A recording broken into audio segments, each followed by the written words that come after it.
పూర్తి వివరాలకు చదవండి రేపటి అక్షర శిల్పం దినపత్రికలో.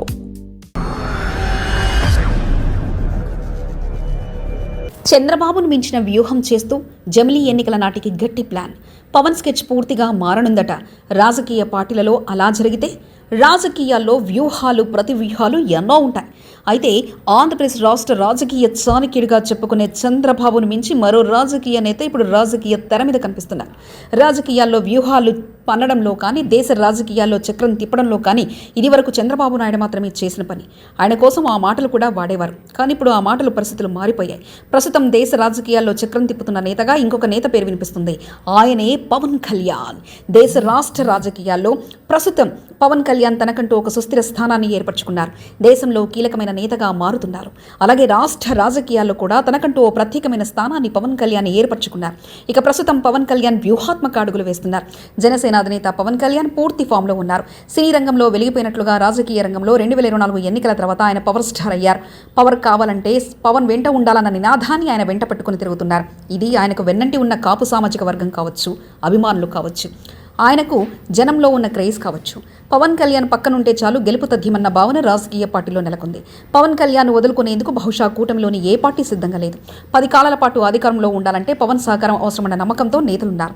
అదే సమయంలో తెలుగుదేశం పార్టీ అధినేత చంద్రబాబు నాయుడు కూడా పవన్ కళ్యాణ్కు అన్ని విధాలుగా గౌరవం ఇస్తున్నారు, గుర్తింపిస్తున్నారు. ఆయన అడిగింది అడిగినట్లు చేస్తున్నారు. తన వారిని కాదనుకుని మరీ పవన్ మాటను తీసి పక్కన పెట్టలేని పరిస్థితిలో చంద్రబాబు ఉన్నారు. 100 రోజుల పాలన సమావేశంలోనూ ఇటీవల జరిగిన ఎమ్మెల్యేలతో జరిగిన భేటీలోనూ ఇదే కూటమితో వచ్చే ఎన్నికల్లో వెళ్తామని చంద్రబాబు చెప్పారంటే పవన్ వెంట ఉండే విజయం తన వెంటేనన్న ధీమాతో ఉన్నారు. పవన్ కళ్యాణ్కు పెద్దగా పదవీకాంక్ష లేదు, అధికార దాహం కూడా లేదని, అలాగే పాలనలో పెద్దగా జోక్యం చేసుకునే మనస్తత్వం కాదని, తన పని తాను చేసుకోబోయే వ్యక్తి కనుక ఇద్దరి మధ్య కెమిస్ట్రీ బాగా కుదిరిందని టీడీపీ నేతలే అంగీకరిస్తున్నారు.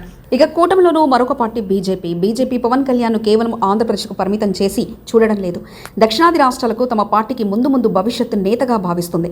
అందుకే పవన్ కళ్యాణ్కు బీజేపీ కేంద్ర నాయకత్వం అంత ప్రయారిటీ ఇస్తుంది. పవన్ తరచూ ఢిల్లీ వెళ్తూ ఆయన ప్రాతినిధ్యం వహించే శాఖకు మాత్రం నిధులు దండిగానే మంజూరు చేసుకుంటున్నారు. బీజేపీ అధినాయకత్వం కూడా పవన్ను మచ్చిక చేసుకుంటుంది. మరోవైపు పవన్ కళ్యాణ్ కూడా వ్యక్తిగతంగా బీజేపీ కంటే మోదీ, అమిత్ షాలకు వీరభక్తుడిగా నిలిచారు.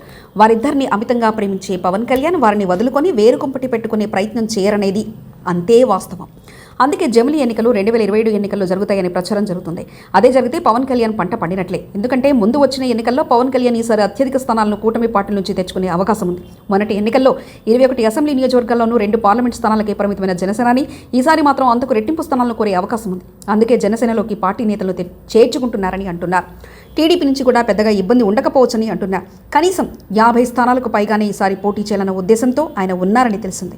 తాను కింగ్ మేకర్గా మారాలన్నది పవన్ కళ్యాణ్ వ్యూహంగా కనిపిస్తుంది. అందుకే పవన్ ఏం మాట్లాడకుండా తన పని తాను చేసుకుపోతున్నారు. అయితే ఇటీవల శాసనసభలో 10 ఏళ్ల పాటు సీఎంగా చంద్రబాబు ఉండాలని చేసిన కామెంట్స్ కూడా వ్యూహాత్మకమైనవి అంటున్నారు.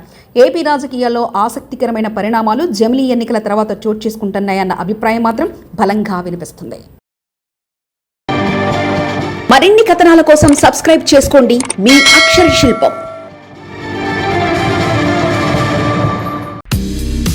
పూర్తి వివరాలకు చదవండి రేపటి అక్షర శిల్పం దినపత్రికలో.